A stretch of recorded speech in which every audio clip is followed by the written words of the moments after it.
I share my show on Google Plus, and someone commented on it because it's a public page, nothing to hide here.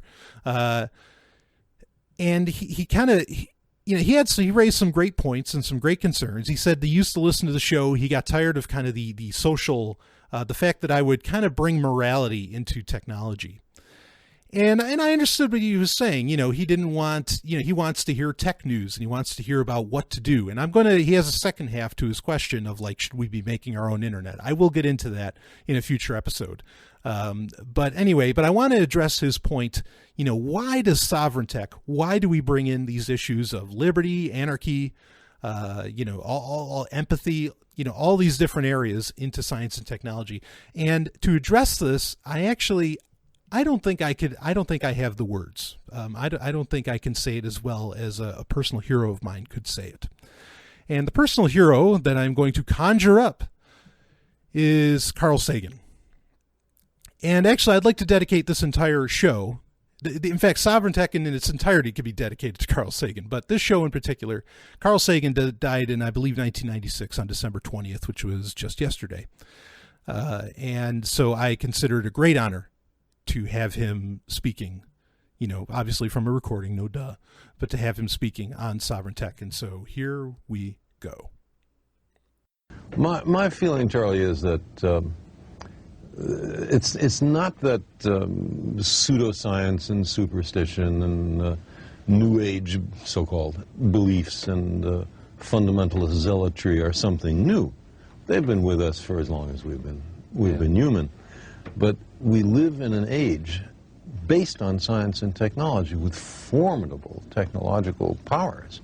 Science and technology are propelling us forward at accelerating rates. That's right. And if we don't understand it, by we I mean the general public, if it's something that, I'm not good at that, I don't know anything about it, then who is making all the decisions about science and technology that are going to determine what kind of future our children live in? Just some members of Congress? But there's no more than a handful of members of Congress with any background in science at all.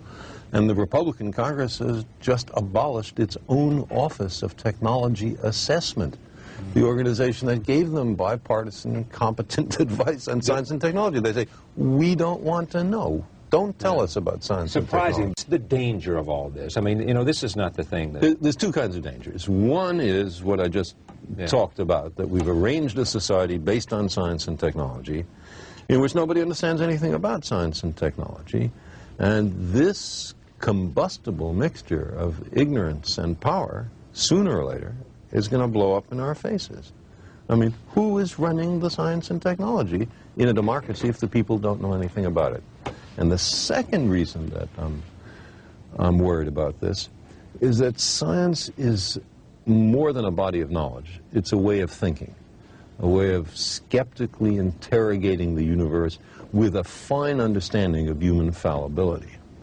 If we are not able to ask skeptical questions, to interrogate those who tell us that something is true, to be skeptical of those in authority, then we're up for grabs for the next charlatan, political or religious, who comes ambling along. It's a thing that Jefferson laid great stress on. It wasn't enough, he said, to enshrine some rights in a Constitution or a Bill of Rights. The people had to be educated, and they had to practice their skepticism and their education. Otherwise, we don't run the government. The government runs us. And I don't think I could say it any better. There's a lot of reasons I do sovereign tech. Obviously, of course, I want my opinions out there. But at the same time, I want people to understand the society we live in. And like Carl Sagan said, the truly great Carl Sagan said, if we don't understand it, we're up for grabs. As humans, and he'd be the first one to say, forget these borders. That's all bullshit and nonsense.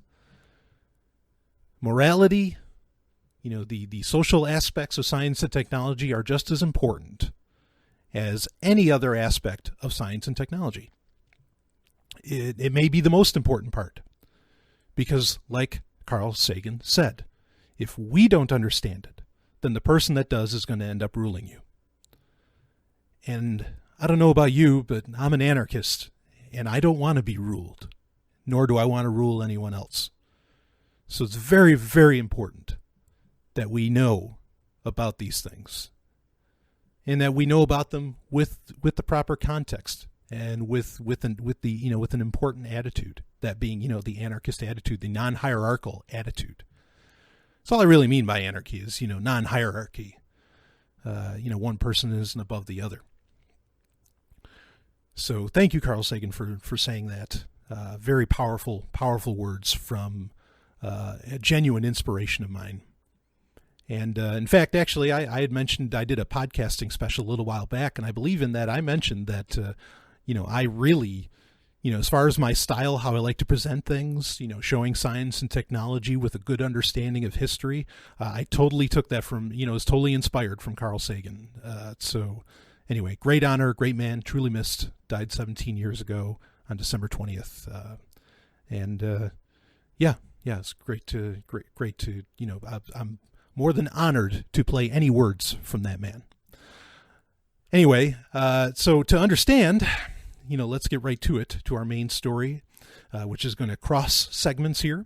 This was actually sent by an emailer. And, to understand, like Carl Sagan was saying,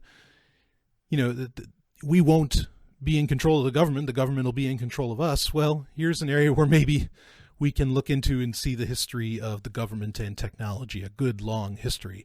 And this actually comes from Gizmodo, and by Matt Novak. And it's DARPA tried to build Skynet in the 1980s.